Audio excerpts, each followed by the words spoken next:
Hello friends, welcome back all of you in S pharma. आप सभी कैसे हैं? आई होप कि आप सभी ठीक ही होंगे।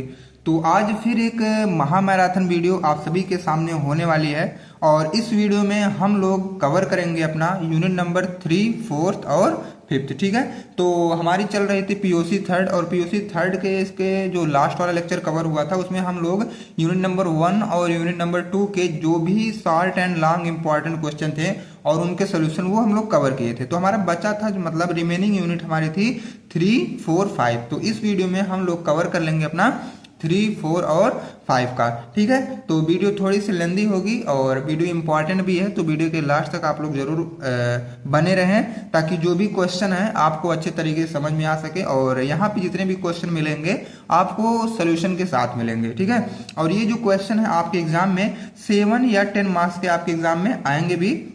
और अगर देखा जाए तो 7 और 10 मार्क्स के क्वेश्चन में ये 2 मार्क्स वाले जो क्वेश्चन होते हैं ये छिपे होते हैं। तो ओवरऑल देखा जाए अगर ये वीडियो आप लोग देख रहे हैं तो 2 नंबर, 7 नंबर और 10 नंबर हर तरीके का जो भी क्वेश्चन पुटअप मतलब किया जाता है वो आपका टोटल यहाँ पे क्लियर हो जाएगा। ठीक है, तो मैं यहाँ पे लॉन्ग और शॉर्ट ही कवर करूंगा, उसमें आपके छोटे छोटे जो क्वेश्चन आते हैं वो ऑलरेडी कवर ही हो जाएंगे। तो वीडियो के लास्ट तक आप लोग जरूर बने रहिए और आई होप कि आप लोग पार्ट 1 जरूर देखे होंगे। और ये हमारा स्टार्ट होता है आज पार्ट 2। और आप लोग व्हाट्सएप ग्रुप भी जरूर ज्वाइन कर लें जहाँ पे लेटेस्ट अपडेट और नोट्स वगैरह ये सारी चीजें वहां पे आपको मिल जाएंगी। ठीक है, बाकी ये नोट्स पीडीएफ फॉर्म में कहाँ मिलेगी अभी मैं आपको बताऊंगा। तो चलिए वीडियो को हम लोग स्टार्ट करते हैं बिना लेट किए हुए। ठीक है, जो सबसे पहले 3 और 4 और 5 यूनिट के हम लोग एक बार सिलेबस देख लेते हैं। ये हमारा क्या है, सिलेबस है। ठीक है, यूनिट नंबर 3 आपका हेट्रोसाइक्लिक कंपाउंड्स है, बहुत जो कि छोटी यूनिट है।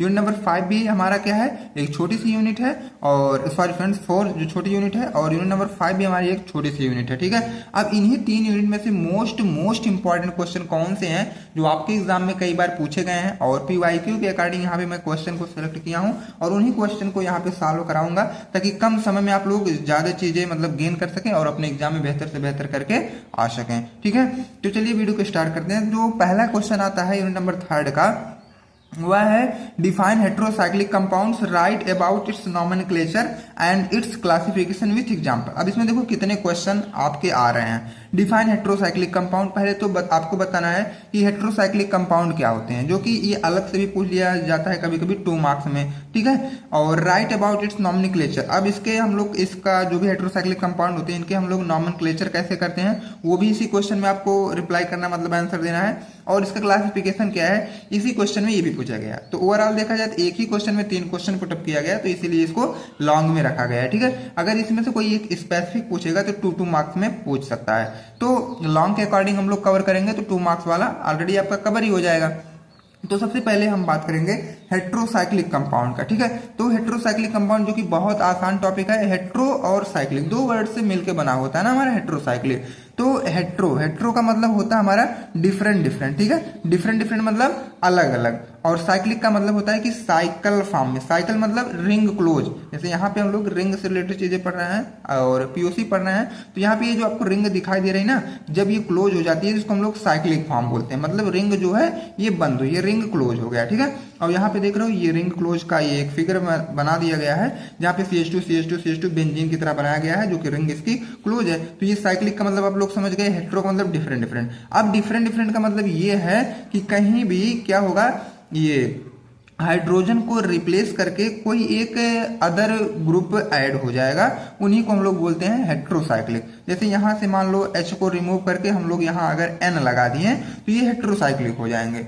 N को रिमूव करके फिर O लगा दिए तो हेट्रोसाइक्लिक, O को रिमूव करके फिर कहीं S लगा दिए तो हेट्रोसाइक्लिक। ये किसी भी पोजीशन पे ये चेंजिंग अगर आपको मिल रही है, कोई एक डिफरेंट एटम यहाँ पे अगर ऐड हुआ है तो उसको हम लोग हेट्रोसाइक्लिक बड़े ही आराम से आसान लैंग्वेज में उसको तुरंत हम लोग कह सकते हैं। ठीक है, जैसे मान लो पिरिडीन का स्ट्रक्चर आपको बनाना है, ये हमारा कुछ इस तरह होता है पिरिडीन का स्ट्रक्चर। ठीक है, ये हमारा पिरिडीन का जिसमें N और H हेट्रो एटम होते हैं। ये जब N यहाँ पे सब CH सब ऐड है, लेकिन जो एक लास्ट में N और H जो हमारा हेट्रो एटम यही है N और H, इसीलिए इसको हम लोग पिरिडीन बोल देते हैं। ठीक है, क्योंकि इसमें एक हेट्रो एटम जुड़ा है और इसीलिए इसका जो नाम है पिरिडीन का नाम हेट्रोसाइक्लिक इसीलिए होता है क्योंकि एक हेट्रो एटम इसमें ऐड हुआ है। ठीक है, अब आई होप कि हेट्रोसाइक्लिक कंपाउंड आपका क्लियर हुआ होगा। अब हम लोग देखते हैं ये डिफिनेशन क्या लिखी गई है हेट्रोसाइक्लिक कंपाउंड का। A heterocyclic compound is a chemical compound in which the ring structure contain at least one atom other the carbon. Carbon के अलावा कम से कम एक एटम इसमें रहेंगे जो भी स्ट्रक्चर बनेगा, ठीक है। और हेट्रोसाइक्लिक कंपाउंड हमारा एक केमिकल कंपाउंड होता है, इतना क्लियर हुआ। अब मैं आपसे यही बोला कि कार्बन के अलावा कम से कम एक एटम रहेंगे, और वो एटम कौन से हो सकते हैं? नाइट्रोजन हो सकते हैं, ऑक्सीजन हो सकते हैं और सल्फर हो सकते हैं, ठीक है। और अब यहाँ तक अब तो आपका पूरा क्लियर हुआ होगा कि हेट्रोसाइक्लिक कंपाउंड किसे बोलते हैं। अब यहाँ पे हेट्रोसाइक्लिक ये थोड़ा मतलब अगर शॉर्ट फॉर्म में पढ़ना है तो इस फॉर्म को अपने माइंड में आप लोग इमेज टाइप से इसको सेव कर लीजिए, ठीक है। अब यहाँ पे देखो हेट्रो का मतलब होता है डिफरेंट, साइकिल का मतलब होता है रिंग क्लोज, मतलब साइकिल फॉर्म है, साइकिल फॉर्म का मतलब ये है, इसी को हम लोग बोलते हैं हेट्रोसाइक्लिक। और किसी भी हाइड्रोजन और मतलब एक प्लेस से रिमूव करके दूसरा कोई जब यहाँ पे हम लोग एटम वगैरह जोड़ देते हैं, नाइट्रोजन, ऑक्सीजन या सल्फर, उसी को हम लोग हेट्रो एटम या हेट्रोसाइक्लिक बोलेंगे, ठीक है। तो ये हो गया। और अब इसी क्वेश्चन में नॉमेनक्लेचर और क्लासिफिकेशन और एग्जाम्पल हमारा बचा है ना। अभी 3 चीजें बची हैं। अब सबसे पहले हम इसके क्लासिफिकेशन देख लेते हैं जो कि मोस्ट इंपॉर्टेंट है। अब इसका क्लासिफिकेशन देखो, बहुत ही ध्यान से देखिएगा आप लोग। और अगर आप वीडियो पर पहली बार हैं तो वीडियो को लाइक और चैनल को सब्सक्राइब भी कर दें, ताकि नेक्स्ट वीडियो का इंफॉर्मेशन सबसे पहले आप तक पहुंचता रहे, ठीक है। और यहाँ पे क्लासिफिकेशन ऑफ हेट्रोसाइक्लिक कंपाउंड मतलब ये देखो 5 मेंबर्ड हेट्रोसाइक्लिक कंपाउंड्स होते हैं, और 6 मेंबर्ड हेट्रोसाइक्लिक कंपाउंड्स होते हैं, और 7 मेंबर्ड हेट्रोसाइक्लिक कंपाउंड होते हैं, और एक होता है लास्ट कंडेंस्ड हेट्रोसाइक्लिक कंपाउंड। अब बारी बारी से हम लोग एक एक का एग्जांपल देखेंगे। जो 5 मेंबर हेट्रोसाइक्लिक कंपाउंड होता है वो हमारा पाइरोल या पाइरोजोल होता है, ठीक है। ये 5 मेंबर हेट्रोसाइक्लिक कंपाउंड होंगे। और 6 मेंबर्ड हेट्रोसाइक्लिक कंपाउंड हमारे जो होते हैं वो पिरिडीन या पिरिमिडीन होंगे, ठीक है। ये 6 मेंबर्ड होंगे। कभी कभी 2 मार्क्स में केवल आपसे एग्जांपल पूछेगा ना, तो यहीं से आप लोग फोकस करके जाइए कि 6 मेंबर्ड में हमारा पिरिडीन और पिरिमिडीन था, 5 मेंबर्ड में हमारा पाइरोल और पाइराजोल था, 7 मेंबर्ड में हमारा ऑक्सीपिन था, 7 मेंबर्ड हेट्रोसाइक्लिक कंपाउंड में आपका ऑक्सीपिन था, और कंडेंस्ड हेट्रोसाइक्लिक कंपाउंड में आपका इंडोल था, ठीक है। यहां तक आपका डाउट क्लियर हुआ। अगर किसी का कोई भी डाउट होता है तो कमेंट सेक्शन आपके लिए ओपन किया गया है, आप लोग कमेंट करके कोई भी हो आप लोग पूछ सकते हैं, ठीक है। तो यहां तक आपका आई होप कि क्लियर हुआ होगा। अब लास्ट वन हमारा बच्चा नॉमेनक्लेचर। इसका हम लोग नॉमेनक्लेचर कैसे करेंगे, जो कि मोस्ट इंपॉर्टेंट रखता है इस क्वेश्चन में, इसका नॉमेनक्लेचर, ठीक है। इसकी हम लोग ये कैसे नेमिंग करेंगे। नॉमेनक्लेचर का मतलब होता है कि नेमिंग हम लोग कैसे करेंगे, यही जानते हैं अपने हम नॉमेनक्लेचर में। There are 3 system for naming heterocyclic compound. ये जो हेट्रोसाइक्लिक कंपाउंड है उसका नामकरण करने के लिए 3 सिस्टम दिया गया। नामकरण का मतलब किसी का नाम पुटअप करने के लिए, रखने के लिए 3 सिस्टम दिया गया। पहला कॉमन नेम सिस्टम, जो कि नॉर्मल तरीके से common name system. Replacement method system होगा दूसरा। तीसरा है हैंड्स विडमैन मेथड, जो कि IUPAC सिस्टम के नाम से भी जाना जाता है, जो कि यही मोस्ट पॉपुलर है और इसी को हमको फॉलो भी करना होता है इस प्रेजेंट टाइम में, ठीक है। और कॉमन नेम सिस्टम सबसे पहले हम जानेंगे, उसके बाद आगे के जो 2 बच रहे हैं उसको भी हम लोग कवर करते हैं। बाकी सबसे पहले कॉमन नेम सिस्टम जानेंगे, ठीक है। कॉमन नेम का मतलब नाम से पता चल रहा है कि नॉर्मल चीजें, जो कि कॉमन चीजें चली आ रही हैं, और इसको हम लोग एक दूसरे नाम से भी जानते हैं, ट्रिवियल्स नेम सिस्टम, ठीक है। Trivials name system, it is also known as trivials name system. और इस ट्रिवियल्स नेम का मतलब होता है ट्रेडिशनल नेम। ट्रेडिशनल का मतलब जो बहुत पुराने से चला आ रहा है हमारी केमिस्ट्री में, उसको हम लोग बोलते हैं कॉमन नेम या ट्रिवियल्स नेम या ट्रेडिशनल नेम, ठीक है। तीनों बात एक ही है यहाँ पे। पहला पॉइंट आपका क्लियर हुआ। एंड अब हम दूसरे पॉइंट की बात करते हैं। These are the common name of heterocyclic compounds which usually originated from the compound occurrence, its first preparation और इट्स स्पेशल प्रॉपर्टी। क्या है इसमें देखो, these are common name of heterocyclic compound which usually originated from compound occurrence, ठीक है।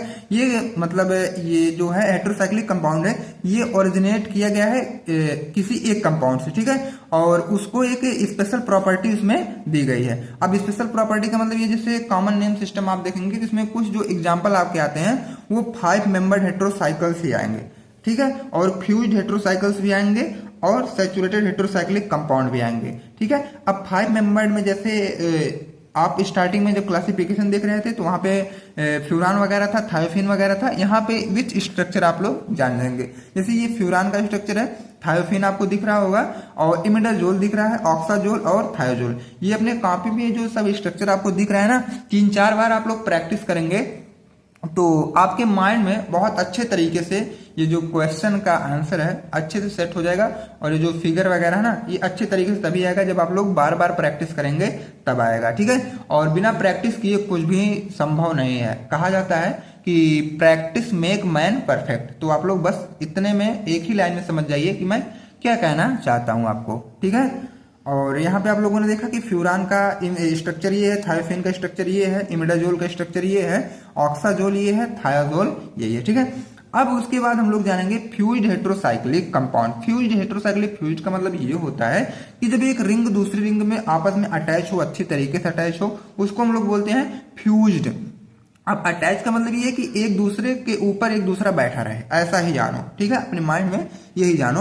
और इसमें हमारे आते हैं इंडोल और प्यूरिन। यहाँ पे इंडोल का ये स्ट्रक्चर है और इधर ये प्यूरिन का स्ट्रक्चर है, जिसको हम लोग फ्यूज्ड हेटेरोसाइक्लिक कंपाउंड के नाम से जानते हैं, ठीक है। यहां तक आपका क्लियर हुआ। उसके बाद हम लोग सैचुरेटेड हेटेरोसाइक्लिक कंपाउंड जानेंगे।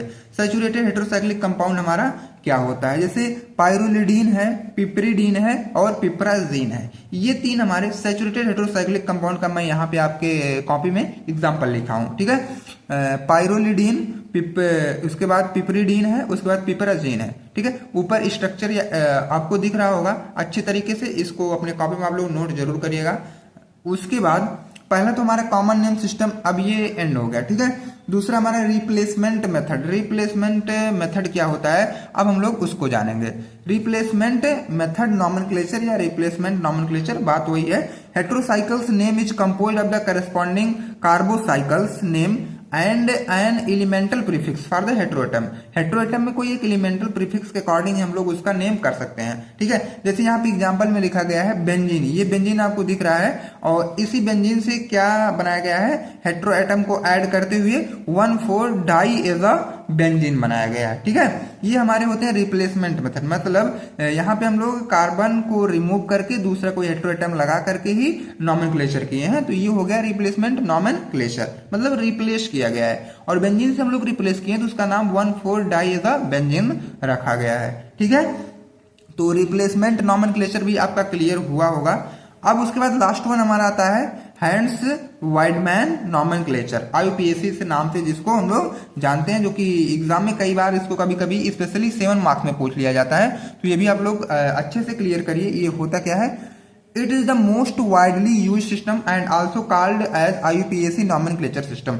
ज्यादातर यही सिस्टम यूज किया जाता है और जिसको हम लोग दूसरे नाम से भी जानते हैं, आईयूपीएसी नॉमेनक्लेचर सिस्टम के नाम से जानते हैं। Proposed by Arthur hands and Oscar Wiedemann in 1887 and 1888। इसको कौन प्रपोज्ड किया था, कौन लाया था, आर्थर हर्ट्समैन और ऑस्कर विडमैन ने 1887 और 1888 में लेके आए थे आईयूपीएसी नेम। अब आईयूपीएसी इक्वल टू क्या होता है, हमारा प्रीफिक्स और सफिक्स दोनों को ऐड करते हुए किसी का नेमिंग जब किया जाता है उसी को बोलते हैं आईयूपीएसी। अब यहाँ पे कुछ प्रीफिक्स, जैसे कुछ हेटेरोएटम होते हैं जिनका प्रीफिक्स यहाँ पे लिखा गया है, जैसे oxygen, nitrogen, sulphur, phosphorus, silicon, ये आपके हेटेरोएटम, जिनका प्रीफिक्स आपका होता है ऑक्सा, एजा, थायो, फास्फा और सिला, ठीक है। जैसे ये किसी भी अगर नेमिनेशन हम लोग कर रहे हैं तो ये एटम के पहले ऐड कर दिए जाएंगे, जिसको हम लोग बोलते हैं प्रीफिक्स, जो कि किसी एटम के पहले ऐड करके उसका नेमिंग किया जाता है, उनको हम लोग बोलते हैं प्रीफिक्स। और कुछ प्रीफिक्स यहाँ पे आपको दिए गए हैं, ऑक्सीजन, नाइट्रोजन, सल्फर, फास्फोरस और सिलिकॉन, जिसका होता है प्रीफिक्स ऑक्सा, एजा, थाया, फास्फा और सिला, ठीक है। यहां तक आपका क्लियर हुआ। एंड अब हम लोग नेक्स्ट चलते हैं। नेक्स्ट हमारा क्या है, बस उसी मतलब नेम से ही रिलेटेड दिया गया है। यहाँ पे मैं कुछ चार्ट बनाया हूँ और चार्ट आप लोग बहुत इंटरेस्टेड है, आप लोग इसको जरूर समझिएगा। अब यहाँ पे देखो एक तरफ लिखा गया है नंबर ऑफ मेंबर्ड, मतलब कितने मेंबर्ड अगर हैं तो आप लोग किस अकॉर्डिंग उसके नेमिंग करेंगे। अगर 3 है, 3 मेंबर्ड रिंग है, 4 मेंबर्ड रिंग, 5th, 6th, 7, 8, ठीक है। तो ज्यादातर आपको फोकस करना भी 5th तक, क्योंकि आपके इस पूरे पीयूसी थर्ड में 5 ही तक आपको ज्यादातर मिलेंगे, तो 5 तक देखिए, तो यहाँ पे सॉरी 6 तक देखिए, ठीक है, शायद 6 तक मिले। तो पहला जो है आपका नंबर ऑफ मेंबर इधर हो गया ना। अब इनको जो इनकी नेमिंग किया गया, ये 2 तरीके से डिवाइड किया गया, सैचुरेटेड बॉन्ड या तो सिंगल बॉन्ड, और डबल या ट्रिपल बॉन्ड को अनसैचुरेटेड में रखा गया, ठीक है। अब सिंगल बॉन्ड और डबल या ट्रिपल बॉन्ड में इसको डिवाइड कर दिया गया, मेनली इसको 2 तरीके से डिवाइड किया गया।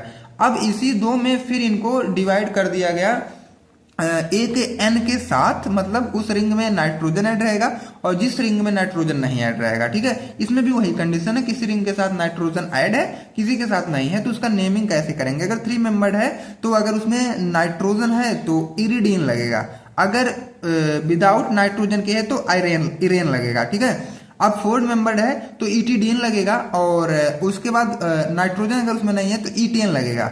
और अगर उसके बाद देखो 5 मेंबर्ड है ना तो ओलिडीन रहेगा, जिसके अगर नाइट्रोजन है तो, अगर नाइट्रोजन नहीं है तो ओलेन रहेगा। ठीक है, तो कुछ इसी तरह आप लोग यहां तक पढ़ लीजिएगा। 6 है तो एन लगेगा, और नाइट्रोजन कुछ नहीं है तो कुछ भी नहीं है।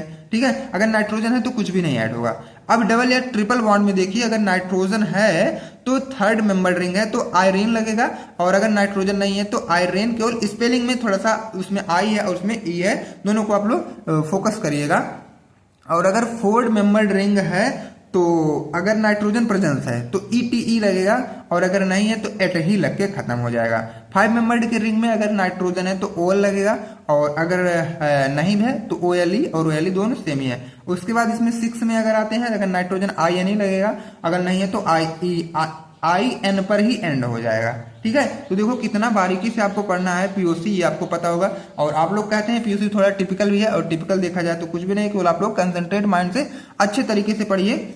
और उसके बाद हम लोग अब कुछ एक एग्जांपल देख लेते हैं। ठीक है, जो ऊपर नंबर ऑफ मेंबर्ड वगैरह देखे हैं, नीचे इसका एग्जांपल भी लिखा गया है, एजिरिडीन और एजिरीन। ठीक है, यहाँ पे एक हमारा सैचुरेटेड का है एग्जांपल, दूसरा अनसैचुरेटेड का है। ठीक है, एजिरीन हमारा अनसैचुरेटेड का है और एजिरिडीन हमारा सैचुरेटेड का है। ठीक है, अब देखो क्या रूल है, कैसे कैसे हम लोग ये सारी चीजें करेंगे। फर्स्टली चूज हेट्रोएटम प्रीफिक्स, सबसे पहले हेट्रोएटम का प्रीफिक्स हम लोग चूज करेंगे, मतलब ढूंढेंगे। Then according to table choose the prefix, उसके बाद हम लोग टेबल के अकॉर्डिंग प्रीफिक्स को चूज करेंगे। सेकेंड पॉइंट क्या है, द टर्मिनल ए आप प्रीफिक्स इज रिमूव्ड। अब जो टर्मिनल पे आपका प्रीफिक्स ए तरीके से जो भी आप रखे हैं उसको रिमूव कर देना है, हटा देना है। When combination of prefix and suffix, उसके बाद दोनों को कंबाइन कर देना है। ठीक है, प्रीफिक्स और सफिक्स को ऐड कर देना है। उसके बाद क्या ही करना है, if there are more than 1 heteroatom are involve, अगर उसमें एक या एक से अधिक हेट्रोएटम इन्वॉल्व हैं, then prefix are placed in order of priority, तब उसके बाद प्रीफिक्स को हम लोग कैसे रखेंगे, प्रियोरिटी के ऑर्डर पे रखेंगे। जैसे O S S E N P A S S I B, ऐसे से हमारे होते रहते हैं। एग्जाम्पल में अगर हम ले लें तो यहाँ पे एग्जाम्पल आपको दिख रहा होगा ना, 1 2 3 आर्थोमेटा पैरा पोजिशन। ठीक है, 4 5 ये आपके पोजिशन हो गए। ऑक्सा एजा ओल, मतलब ऑक्साजोल इसका पूरा नाम है। ये इसी फार्मूले पे ही रखा गया है इसका नॉमिनेशन। ठीक है, तो आपको पहला क्वेश्चन क्लियर हुआ होगा। अगर ये क्वेश्चन क्लियर हुआ तो कम से कम जान लीजिए कि यहाँ पे आपका लगभग 3 क्वेश्चन क्लियर हुआ होगा। ठीक है, और अगर 3 क्वेश्चन क्लियर हुआ तो बहुत अच्छे, मतलब अच्छी बात है, अगर आप सबके माइंड में सेट हो गया होगा। अगर नहीं भी सेट है तो कमेंट करके आप लोग अपना डाउट क्लियर कर सकते हैं, नहीं तो थोड़ा सा वीडियो एक बार फिर से देख लीजिएगा, तो आई होप कि दूसरी बार तो क्लियर हो ही जाएगा। ठीक है, और अगर आप लोग कंसंट्रेट माइंड से पढ़ रहे हैं तो एक ही बार में क्लियर हो जाएगा, ये तो कंफर्म सी बात है। अब हम लोग चलते हैं अपने क्वेश्चन नंबर 2 पे। क्वेश्चन नंबर 2 भी बहुत इंपॉर्टेंट है, मोस्ट इंपॉर्टेंट है, कई बार रिपीटेड क्वेश्चन है, और पीवाईक्यू देखेंगे तो ये पूछा भी गया है क्वेश्चन। ठीक है, और जिसका ये जो क्वेश्चन है, right about synthesis chemical reaction and medicinal use of pyrrole and furan. अपने आप में देखो कितना बेहद और कितना बेहतर और कितना तगड़ा क्वेश्चन है।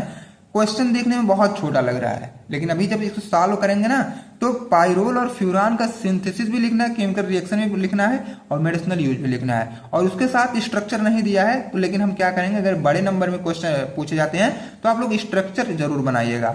ठीक है, अब देखो स्टार्टअप करते हैं हम अपने पाइरोल से, उसके बाद नेक्स्ट हम देखेंगे फ्यूरान। तो सबसे पहले हम लोग पाइरोल की बात कर लेते हैं। ये पाइरोल क्या है, it is 5 membered heterocyclic compound containing nitrogen as a heteroatom. ये 5 मेंबर्ड का हेट्रोसाइक्लिक कंपाउंड होता है, और उसमें हेट्रो एटम हमारे जुड़े होते हैं नाइट्रोजन, जिसको हम लोग क्या बोलते हैं, पाइरोल बोलते हैं। अगर कुछ ऐसी कंडीशन दिख रही है कि 5 मेंबर्ड हेट्रोसाइक्लिक कंपाउंड है जिसके साथ हमारा हेट्रो एटम नाइट्रोजन जुड़ा है, तो उसको आप लोग बिना सोचे समझे उसका नाम रख दीजिएगा कि ये पाइरोल है। ठीक है, यहाँ पे स्ट्रक्चर आपको भी दिख रहा होगा कि ये ना हमारा यहाँ पे हेट्रोएटम जुड़ा है लोन पेयर के साथ पहले पोजीशन, आर्थो पोजीशन पे। ठीक है, 1 2 3 4 5 ये इसकी नेमिंग है, और या तो आप लोग हाइड्रोजन भी सब कार्बन के साथ दिखा सकते हैं। ठीक है, तो वही बात है, दोनों बात सेम ही है। अगर आप हाइड्रोजन दिखा देते हैं तो थोड़ा सा आपकी कॉपी थोड़ा इंप्रेसिव हो जाएगी, अच्छा लगेगी, अट्रैक्टिव लगेगी, एग्जामिनर अच्छे तरीके से नंबर भी दे देगा।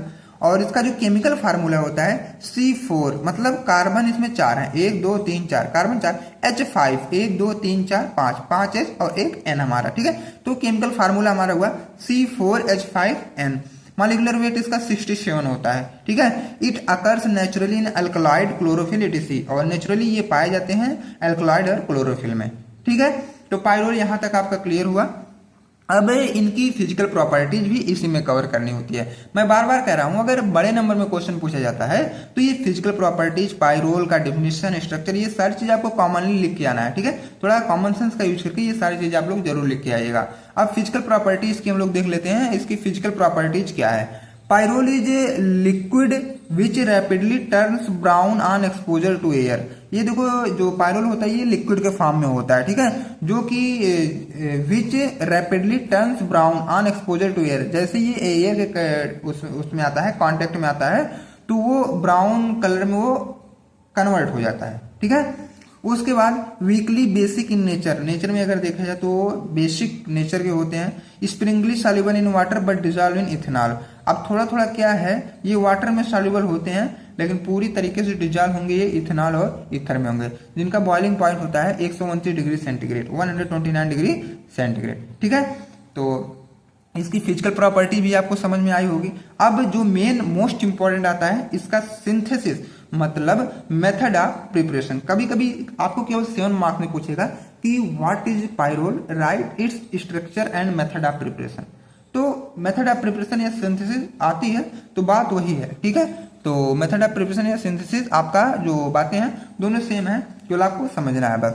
अब ये जो पायरोल है इसको हम लोग कैसे बनाएंगे। सबसे पहले तो फ्यूरान का यूज करके हम लोग पायरोल को बना सकते हैं by passing the mixture of furan. जो फ्यूरान का मिक्सचर आप लोग लीजिएगा उसको पास करवाइएगा कहाँ से, देखो, ammonia and steam over the heated alumina, मतलब aluminium oxide catalyst at 400 degree centigrade. आपको क्या करना है, फ्यूरान लेना है, अमोनिया लेना है, उसमें Al2O3 को ऐड कर देना है, ठीक है, और उसको फिर गर्म कर देना है, ठीक है। हीटेड का मतलब गर्म कर देना है।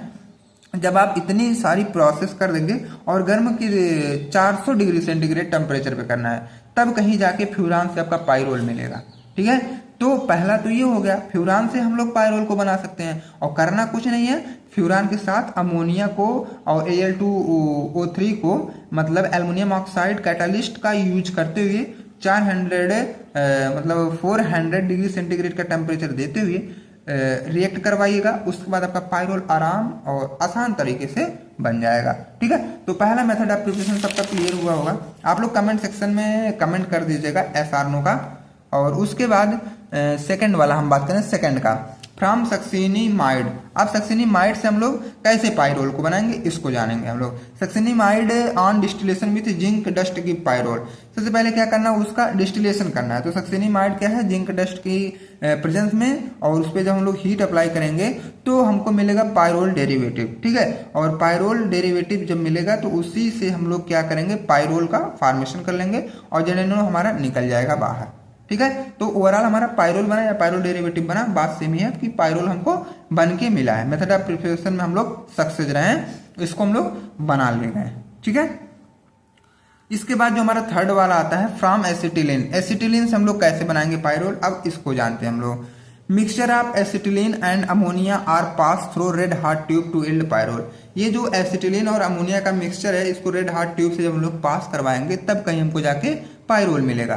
तो एसिटिलीन आपको इधर दिख रहा है, उसके साथ NH3 ऐड है, उसको रेड हॉट ट्यूब के हेल्प से पास कराएंगे आगे की तरफ। तो जितना वो पास होगा धीरे धीरे आपको पायरोल लास्ट वाले कंटेनर में देखने को मिलेगा, और उसके साथ H2 भी देखने को मिलेगा, जो कि H2 रिमूव हो जाएगा, पायरोल हमारा मिल जाएगा, ठीक है। तो ये एसिटिलीन से हम लोग कैसे पायरोल बनाए, अब आप सभी का क्लियर हुआ होगा। बहुत आसान है, एसिटिलीन के साथ NH3 को ऐड करिएगा और रेड हॉट ट्यूब के हेल्प से उसको आगे पास करवाइएगा, उसके बाद आपका पायरोल बन के मिल जाएगा। बहुत क्लियर सी बात यहाँ पे की गई है, ठीक है। उसके बाद Paul Knorr synthesis from 1,4 diketone से, या तो पॉल नॉर सिंथेसिस नाम दीजिए या तो 1,4 डाइकीटोन से कैसे पायरोल को बनाना है वो नाम दीजिए, ठीक है, बात सेम ही रहेगी। अब यहाँ पे आप लोग देखेंगे इन दिस रिएक्शन, इस रिएक्शन में क्या हुआ, 1,4 diketone compound react with ammonia and give derivative of pyrrole. यहाँ पे क्या हुआ, 1,4 डाइकीटोन कंपाउंड रिएक्ट किया अमोनिया से और पायरोल का डेरिवेटिव हमको मिला। अब यहाँ पे देख रहे हो हेक्सेन 2,5 डाइऑन है, जो कि NH3 के प्रेजेंस में 2,5 डाइमेथिल पायरोल हमको यहाँ पे पायरोल का डेरिवेटिव मिल गया। ठीक है, तो ओवरऑल हमको क्या मिला, ये उसका डेरिवेटिव मिला। डेरिवेटिव का मतलब ये है कि पायरोल हमारा बन गया लास्टली। ठीक है, अब इसके केमिकल रिएक्शन की हम लोग बात कर लेते हैं। इसका केमिकल रिएक्शन हम लोग कैसे करेंगे या इसमें क्या क्या है। सबसे पहला जो केमिकल रिएक्शन है इलेक्ट्रोफिलिक सब्स्टिट्यूशन रिएक्शन। पहला क्या है, इलेक्ट्रोफिलिक सब्स्टिट्यूशन रिएक्शन, मतलब यहाँ पे इलेक्ट्रोफाइल हमको ऐड कर देना है किसी भी चीज को सब्स्टिट्यूट करके। अब क्या हटाना है, क्या जोड़ना है, आगे अभी क्लियर होगा। पायरोल है जो lone pair on nitrogen which have ability to donate electron.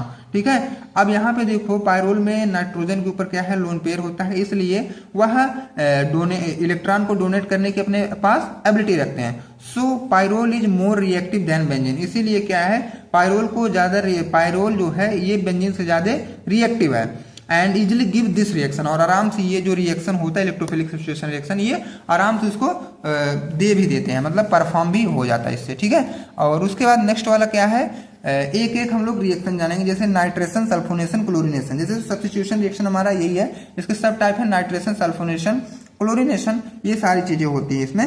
सबसे पहले हम लोग नाइट्रेशन जानेंगे। नाइट्रेशन कैसे होगा, इन दिस रिएक्शन, इस वाले रिएक्शन में pyrrole is reacted with acetyl nitrate. ठीक है, पायरोल क्या है, रिएक्ट करेगा एसिटिल नाइट्रेट के साथ in the presence of sulphuric acid. ठीक है, किसके प्रेजेंस में, सल्फ्यूरिक एसिड के प्रेजेंस में। उसके बाद हमको मिलेगा 2 नाइट्रोपायरोल। क्या ही करना है यहाँ पे, एसिटिल नाइट्रेट को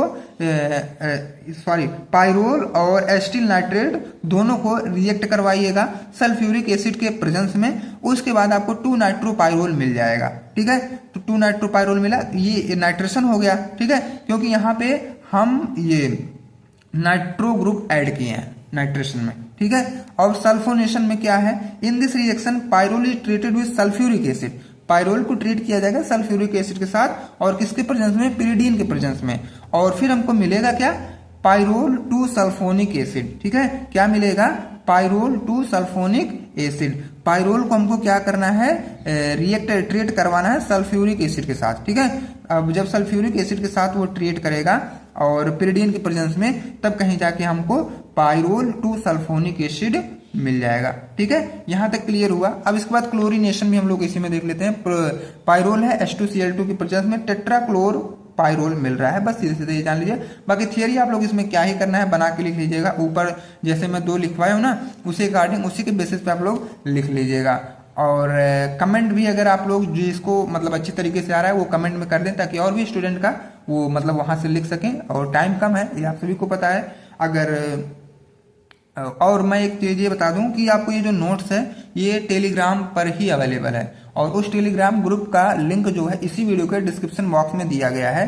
ठीक है, तो वहां से आप लोग टेलीग्राम ग्रुप का जो भी लिंक है उसको ज्वाइन करके आप लोग नोट्स को डाउनलोड कर सकते हैं। अब देखो हमारा इलेक्ट्रोफिलिक सब्स्टिट्यूशन रिएक्शन कंप्लीट हुआ। अब रिडक्शन रिएक्शन क्या होता है, in this reaction pyrrole react with zinc and acetic acid. इसमें क्या होता है, तुम्हारा पायरोल होता है रिएक्ट करता है जिंक के साथ और एसिटिक एसिड के साथ, तो हमको क्या देता है, 3 पायरोलिन। क्या देगा, 3 pyrroline. But on react with hydrogen in presence of nickel give pyrrolidine. अगर वह रिएक्ट कर रहा है हाइड्रोजन से और निकल के प्रेजेंस में, तो हमको पायरोलिडीन देगा। ठीक है, अब देखो यहाँ पे क्या है, पायरोल अगर जिंक के साथ और एसिटिक एसिड के साथ रिएक्ट कर रहा है तो पायरोलिन देगा, लेकिन अगर वही हाइड्रोजन है और निकल के प्रेजेंस में अगर ये सारी चीजें हो रही हैं तो पायरोलिडीन मिलेगा। ठीक है, क्लियर यहाँ पे बात की। इधर आपका पायरोल है ना, एक तरफ आपको पायरोलिडीन दिख रहा है, दूसरी तरफ पायरोलिन दिख रहा है, और ऊपर ये सारी चीजें मैं क्लियर ही कर दिया हूं कि अगर पायरोलिडीन मिल रहा है, ठीक है, पायरोलिडीन मतलब हाइड्रोजन इन प्रेजेंस ऑफ निकल, निकल के प्रेजेंस में किया जा रहा है ना, यहाँ पे क्लियरली H2 और Ni या Pt लिखा गया है, तो आपको पायरोलिडीन मिलेगा। और इधर CH3COH है, मतलब यहाँ पे पायरोल रिएक्ट कर रहा है जिंक या एसिटिक एसिड दोनों के साथ, तो पायरोलिन मिल रहा है आपको। ठीक है, तो यहाँ तक आपका क्लियर हुआ। अब थर्ड वाला जो रिएक्शन आता है ऑक्सीडेशन है। कौन सा है, ऑक्सीडेशन, मतलब ऑक्सीजन का यहाँ पे ऐड करना है और कुछ नहीं करना है। In this reaction pyrrole is oxidised with chromium trioxide in the presence of acetic acid to give maleimide. अब यहाँ पे क्या है, इस रिएक्शन में पायरोल को ऑक्सीडाइज किया जा रहा है क्रोमियम ट्राइऑक्साइड के साथ और एसिटिक एसिड के प्रेजेंस में। उसके बाद हमको मिल रहा है मैलिनिमाइड। ठीक है, अब यहाँ पे देखो वही जो मैं बताया हूँ वही यहाँ पे लिखा गया है, ऑक्सीजन इधर ऐड हुआ है, मैलिनिमाइड आपका बन गया है। ठीक है, तो आई होप कि आपका 2 क्वेश्चन बहुत अच्छे तरीके से क्लियर हुआ होगा। अगर आप सब चैनल अभी सब्सक्राइब नहीं किए हैं तो कर लीजिए, ताकि नेक्स्ट वीडियो का इन्फॉर्मेशन सबसे पहले आप तक पहुंच पाए। ठीक है, अब पायरोल का मेडिसिनल यूज भी आपको पढ़ना था। अब ये पायरोल का मेडिसिनल यूज क्या होता है, हम इसको भी जान लेते हैं। ये पायरोल का मेडिसिनल यूज होता क्या है। सबसे पहले मैं बता दूं कि कभी कभी 2 मार्क्स में केवल पायरोल का स्ट्रक्चर और मेडिसिनल यूज पूछ लेगा ना, तो स्ट्रक्चर आई होप कि सबका क्लियर हुआ होगा। अब इसका हम लोग मेडिसिनल यूज जान लेते हैं। It is an anti मस्कैनिक drug use in treatment of parkinsonism, मतलब पार्किंसन के ट्रीटमेंट में इसका यूज किया जाता है, जो कि एक ये एंटी मस्कैनिक ड्रग होती है। Useful to prevent cardiovascular disease, cardiovascular disease के ट्रीटमेंट में भी इसका हम लोग यूज करते हैं। और एंटी हिस्टामिनिक में, एंटी साइकोटिक ड्रग्स में, एंटीबायोटिक्स में भी इसका यूज किया जाता है। किसका, पायरोल या पायरोल डेरिवेटिव का। ठीक है, तो अब जाके फाइनली तरीके से आपका पायरोल का सिंथेसिस और chemical reaction, definition, structure, properties, medicinal use, सारी चीजें क्लियर हुई। अब यही सारी चीजें हमको अब फ्यूरान का भी पढ़ना है। ठीक है, कोई भी पूछ ले तो आप लोग अच्छे तरीके से अटेंड करके आइएगा क्वेश्चन, इसीलिए मैं इंपॉर्टेंट मैं आपको यहाँ पे पढ़ा दे रहा हूँ। ठीक है, it is the 5 membered heterocyclic compound. ये जो अब फ्यूरान की बात हो रही है, फ्यूरान क्या है, it is the 5 membered heterocyclic compound. ये भी 5 मेंबर्ड हेट्रोसाइक्लिक कंपाउंड है जो अपने साथ ऑक्सीजन को रखता है। हेट्रोएटम, इसके पहले हमारा नाइट्रोजन था, जो हम पढ़े हैं इसके पहले पायरोल, उसमें नाइट्रोजन था, लेकिन फ्यूरान में हेट्रोएटम जो है वो ऑक्सीजन रहेगा। ठीक है, यहाँ पे आपको दिख रहा होगा स्ट्रक्चर, यहाँ हेट्रोएटम पे हम लोग ऑक्सीजन रखे हैं और यहाँ पे क्या है, हाइड्रोजन वगैरह सारी चीजें दिखाई गई हैं। और ये आपका मतलब ओ याद रखिएगा बस, फ्यूरोन, ओ आ रहा है ना हल्का सा, तो ओ ऐड रखिएगा। पायरोल में एन रहेगा। ठीक है, तो आप लोग अपने अकॉर्डिंग दोनों को मैनेज करिएगा, क्या हमको कहाँ ऐड करना है, और बाकी प्रैक्टिस करिएगा। प्रैक्टिस में एक मैन परफेक्ट, मैं बार बार कह रहा हूँ, जितना प्रैक्टिस करेंगे पीओसी वगैरह में, मेडिसिनल केमिस्ट्री वगैरह में, उतने अच्छे से आपका डाउट क्लियर होगा। ठीक है, फ्यूरान का हो गया। अब इनका हम लोग केमिकल फार्मूला जान लेते हैं। केमिकल फार्मूला का मतलब ये C4, यहाँ पे आपको कार्बन 4 दिख रहे होंगे और H4 भी दिख रहे होंगे और एक ऑक्सीजन दिख रहा होगा। ठीक है, इसलिए C4H4O आपको दिखा ना। अब इसका मॉलिक्यूलर वेट जो होता है 68 होता है, इसका मॉलिक्यूलर वेट। अदर नेम इसका ऑक्सोल है। तो फ्यूरान को अगर ऑक्सोल के नाम से भी पूछ लिया जाता है ना, तो दूसरा नाम भी याद कर लीजिए फ्यूरान का, इसका दूसरा नाम है ऑक्सोल या ऑक्सोल। इसका जो हाइब्रिडाइजेशन है sp2 है। ठीक है, और furan is aromatic in nature, इसका जो नेचर है वो एरोमेटिक होता है। इतना क्लियर हुआ। अब फिजिकल प्रॉपर्टी इसकी हम लोग बात कर लेते हैं। इट इज कलरलेस लिक्विड, ये क्या होता है, कलरलेस लिक्विड होता है। इसका बॉइलिंग पॉइंट 32 डिग्री सेंटीग्रेड होता है और स्लाइटली सॉल्युबल इन वाटर होता है। अब यहाँ पे एक मोटिवेशनल शायरी भी लिखी गई है, आप लोग देख लीजिएगा इसको। जो गिरकर संभल जाते हैं वही जिंदगी में आगे बढ़ जाते हैं। ठीक है, तो आप लोग अगर कहीं भी गिर रहे हैं, लड़खड़ा रहे हैं, तो तुरंत वहीं से संभल जाइए, उठ जाइए, फिर अपने लाइफ में फिर से वहीं से आगे बढ़िए। ये नहीं है कि आज हम यहाँ पे गिर गए तो अब यहीं पे पड़े रहेंगे, ऐसा नहीं करना है। जब आप गिरेंगे, चोट लगेगा, धक्का सहेंगे, तभी आगे जाके आप कुछ कर पाएंगे। ठीक है, तभी पता चलेगा कि लाइफ में क्या है और कैसे है। ठीक, अब इसके बाद हम लोग इसका सिंथेसिस देख लेते हैं। सिंथेसिस का मतलब मेथड ऑफ प्रिपरेशन, ये सारी चीजें इसमें क्या है। पहला सिंथेसिस हम लोग कैसे करेंगे, पॉल नॉर सिंथेसिस, जो कि इस सिंथेसिस में हम लोग बनाएंगे फ्यूरान। ठीक है, फ्यूरान या फ्यूरान का डेरिवेटिव कुछ भी हो सकता है पॉल नॉर सिंथेसिस में। इन दिस रिएक्शन, इस रिएक्शन में क्या होता है, acetonyl acetone convert into enol form which further on dehydration give 2,5 dimethyl furan. ठीक है, अब यहाँ पे क्लियर लिखा गया एसीटोनिल एसीटोन जो है कन्वर्ट होगा अपने एंड वाले फॉर्म में। ठीक है, मतलब ये जो है इनसे भी रिएक्शन कर पाएंगे और ये इधर का जो है ये इनसे भी रिएक्शन कर पाएंगे। ठीक है, जब दोनों आपस में बैलेंस कर जाएंगे उसके बाद हमारा ये फ्यूरान का डेरिवेटिव फाइनली बनेगा 2,5 डाइमेथिल फ्यूरान बन के आएगा। ठीक है, इसको अपने कॉपी में आप लोग 3-4 बार रिवाइज करिएगा, लिख लिख के प्रैक्टिस करिएगा, तभी जाके आपका कुछ क्लियर होगा। क्योंकि ये पीओसी है, जितना आप लोग रटेंगे, लिखेंगे, पढ़ेंगे ना, तभी जाके ये क्लियर होगा। अगर ये सोचे कि लाइए बिना रटे इसको हम लोग निकाल रहे हैं, तो कुछ चीजें ऐसी होती हैं जिसको हमको रटना ही पड़ता है। ठीक है, और बाकी जो इसका कमांड अच्छा है तो उसके लिए तो कोई बात नहीं।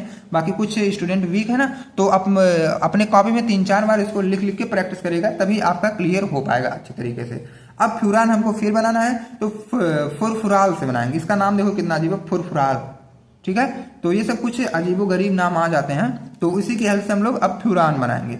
फुराल को क्या करेंगे, Ag2O और 673 केल्विन के टेम्परेचर पे इसको करना है हमको हीट, ठीक है, या तो स्टीम देना है, तब जाके इधर फ्यूरान बनेगा। इन दिस रिएक्शन, इस रिएक्शन में क्या होता है, फुराल अंडरगो डीकार्बोक्सिलेशन, मतलब ऑक्सीजन यहाँ से रिमूव किया गया, ठीक है, डीकार्बोक्सिलेशन किया गया by heating in the steam eight 673 kelvin in the presence of silver oxide. Silver oxide के प्रोसेस में 673 केल्विन के स्टीम इसको दिया गया और तब जाके हमारा फ्यूरान कहीं फाइनल बन के आया। अब पेंटोस शुगर से कैसे बनाएंगे, अब यहाँ पे पेंटोस शुगर है, उसका डिहाइड्रेशन हुआ तब जाके फुरफुराल बना। अब फुरफुराल से हमारा फ्यूरान तो बन ही जाएगा, ऊपर आप लोगों ने पढ़ के आया, ठीक है, इतना आपका क्लियर हुआ।